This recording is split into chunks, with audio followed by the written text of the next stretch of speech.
Welcome back to another episode with ByrdAdatto. And today we're going to have kind of a behind the scenes look, as we'll talk about, is that we've been starting a podcast. And we'd like to give you some additional details about that podcast we just had. And Michael, maybe you can kind of start us off. Yeah, so for our Access Plus members, this is kind of behind the scenes on episode 1, parts 1 and 2, with our partner, who you see here, Alex Thiersch.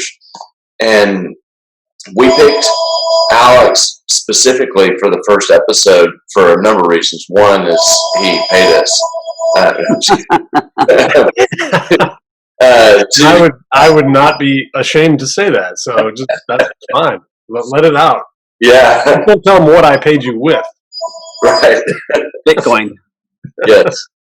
So obviously Alex is a partner at ByrdAdatto, and we're directly connected with AmSpa. We're part owners and on the board of AmSpa and passionate about compliance. And so we got to hear not just how AmSpa got started, but kind of the inspiration through the first client that Alex had in the aesthetic space, and then evolved and kind of had a roundtable talk about compliance and the basics of owning a med spa and in a compliant manner.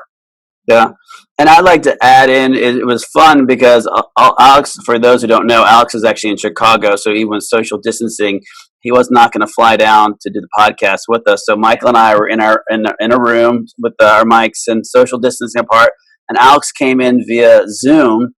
And then during the video, I guess Alex's house is having a little refresher. So in the video, as I was watching it, I would see these people heading towards Alex's house, working on the stuff. And Alex is very concise and going through stuff. And I'm like, what is going on behind him? Yeah. I'm talking compliance, and we got they're still there too. You might get one. Whenever I get on camera, it's a crapshoot of what you're going to get. I mean, you got potential to have cats jumping in and dogs barking in the background, my wife yelling at me, workers coming in doing something. It's fun though. This has been an interesting, it's going to be, honestly, thinking about when we get back to work, it's going to be so interesting to see like how that dynamic changes, because this is just such a bizarre thing that we're doing. But yeah, I think it's cool. I think it's great. I can't wait for people to hear more of your podcast. I think it's needed.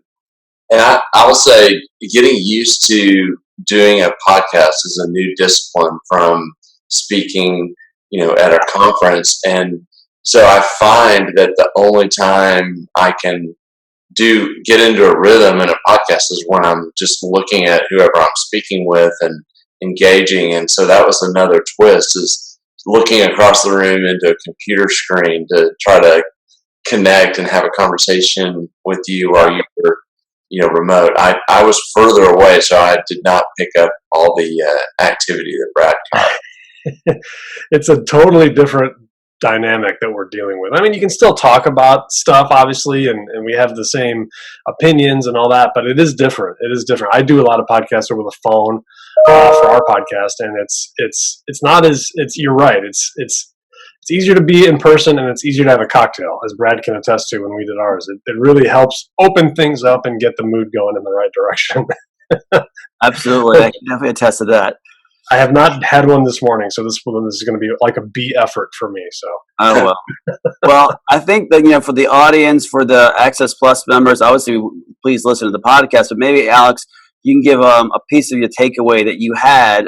Michael kind of gave the background of it, but something for them to take away from the podcast. Yeah, I mean, I think the big thing, not just from the podcast, but it certainly highlighted it for me. Just over the past couple months, really, is the need for people to take compliance seriously. Obviously, number one, but more than that, it's just that we really need to continue to come together to provide kind of a unified voice, because I think the compliance issues are there. They're always going to be there. But what's been highlighted with some of the medical board rules and things that are coming out lately is just these states and these medical boards have really no idea what medical spas do. We've seen that in virtually every state that's come on with some of these regs to try to get people to come back. There's been just utter confusion about how to fit medical spas in, when really it's not that difficult. I mean, we're medical facilities. We should be treated the same as everyone else. But that's been the biggest thing that I've seen, is that we've got to get people on the same page locally in each individual state, so that we can start pushing out to the people that are making the decisions, for us, that, hey, this is how we operate. This is what we do. We're serious medical facilities. That's the big thing. And I've seen that. I don't know. I'm sure you guys have seen that too. It's just been over and over and over again, they kind of banging my head against the wall saying, no, we're not, med spas are not a salon. We're not a massage parlor. We're not a spa. Like, this is real medicine. So I don't know, that I'm curious what you guys think about that. That's my thought.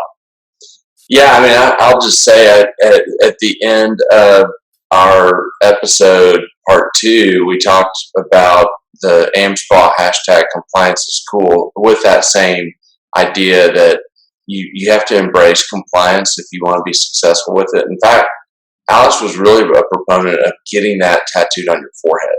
Yeah. No, it's happening. It's happening. He lost a bet, and it's happening, whether he wants it to or not. It's just a matter of time. Just a matter of time. And speaking of time, I think that's all the time we're going to have for this episode. But Alex, always great seeing you, and thanks again for joining us, not only for our podcast part 1 and 2. That's how great you were, but for joining us today for today's video. Awesome. Excited to do it anytime. Just let me know. Good luck.